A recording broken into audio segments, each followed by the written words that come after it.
Hey everyone, Mario again, coming at you with another video. As you can tell from the title up there, it's something new this time.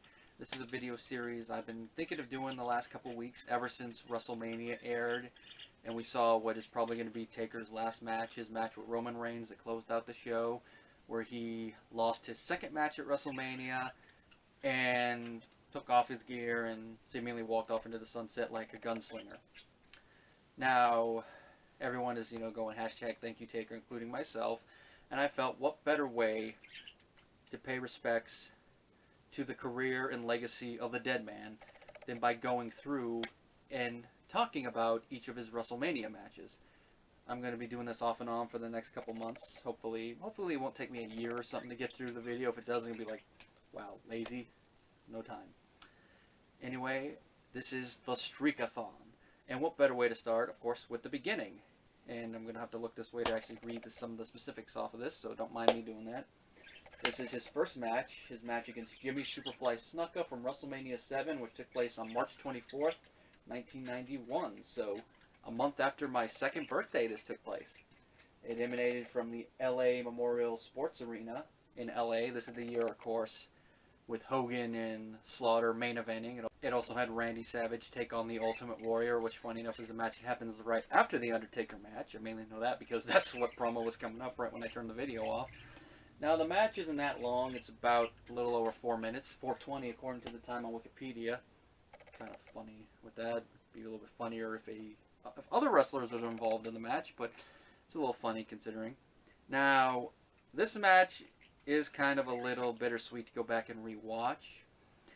Mainly because the opponent is Jimmy Snuka. I'm not going to talk all about that, but if you've been paying attention to wrestling the past couple years, you know what Snuka went through before he ultimately passed away. The whole thing involving that case from the early 80s, which would have been almost 10 years before this match took place. So it's one of those things, it's like even at the time watching, if you knew about that, you're like, yeah. Now, I'm not going to bring that into this, if that was what it was. I mean, it's all sad, but looking at the match specifically, it doesn't really fully impact it, except for the fact that Snuka kept getting employment after that, but that's a whole other issue. Now, according to Bruce Pritchard on his podcast, this match is kind of booked the way it is because they thought this was going to be Snuka's last big hurrah. Turned out it wasn't, because he had some matches afterwards, and some of them were of some importance, but they figured that at this would be his last big show thing, so what better way than to have him go out against the man of the future, put him over, the whole old school thing that you do the job on your way out, which of course Taker, more recently did that as well. So it's kind of fitting that his first streak match, someone puts him over virtually on the way out, and then his last match, he puts someone over on the way out. So kind of a fitting little beginning and ending if you think about it. Now, with this one, the match 4:20, so there's not really a lot you can tell. And if you've seen a lot of Taker's early matches as this character, it's basically what this match is. The Taker basically dominates the whole match, no sells any offense that Snuka gives him, and Snuka will get one reversal in and then Taker immediately counter. And it's the basic stuff, thrusts, a couple chops, the clothesline, and then in the end, as the Gorilla Monsoon put it, Tombstone City, 1, 2, 3, the streak begins. Now, one thing I noticed is that Taker's entrance isn't as elaborate as it became later on. It's just, the music, the simpler version of his classical theme. Him coming out, Paul Bearer coming in front with the urn. That look on his face like, oh yeah, Undertaker! That whole thing, and Taker coming out, that dark, stern look on his face, which he kept throughout most of the match, especially when he does the pinfall. That intensity in his eyes that only Mark Calloway could do as the Undertaker. And then, of course, what adds to the match, since in-ring action, it's very simplistic, especially compared to what Taker did later in his career.